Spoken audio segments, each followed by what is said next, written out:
Hello and welcome back to my video. My name is SandySparkles, and in today we're going to be talking about the basement project. I'd just like to have a moment to welcome in my new subscribers. You guys have joined at the right time, and let's jump into this video.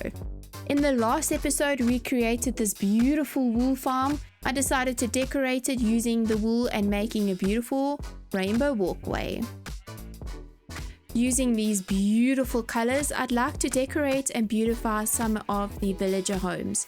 At the moment, the sleeping quarters is this gray color, and I think it'll be nice to add some maybe tranquil white, and I think this teal pairs up quite nicely with the white. Let's go decorate some of the villager homes and I'll bring you in when it's done. And we're done. I think the villagers are gonna like it. I've got some pictures here just to bring in some more colors other than just the 3 colors in the room. And I even made the kitchen. I added a regular furnace and some blast furnaces, which smelts ores a little bit quicker. There's a hopper on top just to help funnel in the ores. We've got an anvil. Don't know why, I just felt like it fit in this room. We've got a fridge. Yes, if you can close your eyes and give it a little squint, you can kind of see it's a fridge. We've got some cabinetry on top, a little basin. Beautiful view of the outside. I enjoy using crafting tables as a floor decoration. It looks a little bit like a Persian rug, and it pairs nicely with the achacha wood. Hi Guy, yes, come to bed, nicely done. Come on everybody, go to bed nicely, sleep well, have good dreams. And now we start with the main build. I wanted to get some kind of organization going for the melon and pumpkins, and I'm going to be growing some sugarcane and bamboo going forward, and that will be in this section over here. I'm going to be using light matica, so I've already designed this entire room essentially in a creative world. I went through and I designed everything, and using light matica I was able to capture that floor plan essentially, put it into this room, into this design, and using page up I now know where to place each of the items. So I know I need to place the rest of the chests over here. I already put the stair in, and anywhere where it's red. So this section over here that's red, so let's just get some trapdoor. I need to dig this out. So we can see a part of the design, I need to have sand in this area. And anything that's red needs to be, oh, it looks like I'm underwater, but this is part of the schematic. So you'll see no bubbles are being lost. It's just part of the design, part of the layout that I've already pre-designed. So all of this white area here means this is the loaded schematic. And this over here, you can see I used polished granite for this. I'm assuming it was for the redstone. And as I page up, you can see I need to dig more over here, and you just keep paging up and you'll see this is where the bamboo is going to be grown, and you can just grow up all the way. I'm going to have a whole lot of hoppers, so I'm going to have a collection source that goes up here so that I can actually walk underneath it. This is where that same minecart, so it's basically this redstone but facing this way, if that makes sense. So the minecart's going to go up here, up onto this rail over here. It's going to travel with a whole lot of these hoppers, so I need to dig out this area here, and this will essentially go into a sorting system, basically the ImpulseSV sorting system that I've already pre-designed in my world. And that's how I know how to do these things. So when you're watching time lapses so when you're watching a builder do time lapse and you see them building from the ground up, and you're thinking, how are they able to design this just in like round circles, just going round and round and round and building all of this up? This is the secret. So essentially they spent a whole lot of time building, designing something in a creative world, getting all the resources, putting everything together, and then building it like this. So I'm taking you behind the curtain. Don't tell anyone I told you this, but now you know. And this is the reason I built the whole wool farm, is just that I had enough wool to do this floor. Yep, that's what Minecrafting's about here. But that wool will obviously go to other places as well. So I'm gonna get building and I'll bring you guys back in once this is all complete. Basement project is complete. Here's the basement. And this is where I've got my sugarcane and some bamboo growing. The melon and pumpkin farm. I'm sure you recognize this.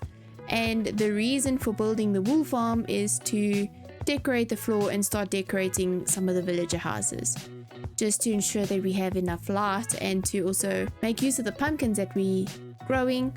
I made some jack-o'-lanterns and they look quite cool in the wall.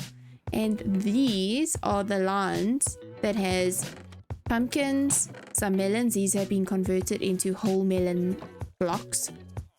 We've got our sugarcane and our bamboo, and that's it. This is the basement project complete, equipped with a storage area as well. I'll show you that now. This is the sorting system designed by the one and only ImpulseSV.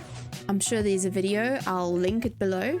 This sorting system is very easy once you get very familiar with it. You've got your redstone torches, repeaters, comparators coming out of the hoppers with a line of redstone. So the way this works is we've got the hopper minecart coming up at the top here. I can actually show you with my camera. We have the hopper minecart coming up here with the comparator reading the contents of the minecart. It stops when it needs to drop anything off. This travels through this set of hoppers and down into these hoppers. These hoppers over here at the back have items that will actually have the sorted items that will pull the items through these hoppers above, pushing them down and sorting them in the chests over here. It's a really neat system and an easy way to store single item blocks. If you want to store multiple blocks in a chest, that sorting system is a little bit more detailed. It's a little bit more difficult to create, and it changes almost with every update. There's always some kind of a change that influences the system breaking or whatever it is. And this is my basement project that is now complete. I've done some more terraforming around the area, and I see that I have a I have an iron golem having a swim in the jacuzzi. Nice, enjoy my friend. Right, so this area here, what I've done is I've taken out some of these moss blocks, put more dirt in, and used my shovel to create some path blocks, just to create more movement throughout the area. I finished up the farming area as well. So we have the cows in this section, the chickens in this section. I've left this section empty. Can you guess what this was for? Here's my sheep. So some sheep at the top just to make it look some kind of a farmland, even though we've got the farm below. And we've got our piggies. I started off with 2 and I've been breeding them ever since. I've expanded this area and I have added walls all the way around, giving the too high look so skeletons don't try and shoot some of the golems and harm some of the villagers. I've opened this up quite nicely. I'm going to be building some more purposeful buildings around this side. This house is going to be demolished, and I think it would be a great idea to put a butcher or a leatherworking stand here because it's so close to the animal pens. On this side of the village, since there is a mine just down here below, I'm thinking I'm going to create some kind of a mine entrance over here, build the story up, and have masons or something along those lines around this area. I've leveled out some of these areas just to ensure that there's a little bit more movement, a little bit ease of movement wherever we're going to be walking around, wherever the villagers are walking around, a little bit easier for them to navigate this village. And that is it for episode 15, the basement episode. This was just a quick update episode, but the next episode I have something epic planned. I'm going to be going to get some wings, and we all know what that means.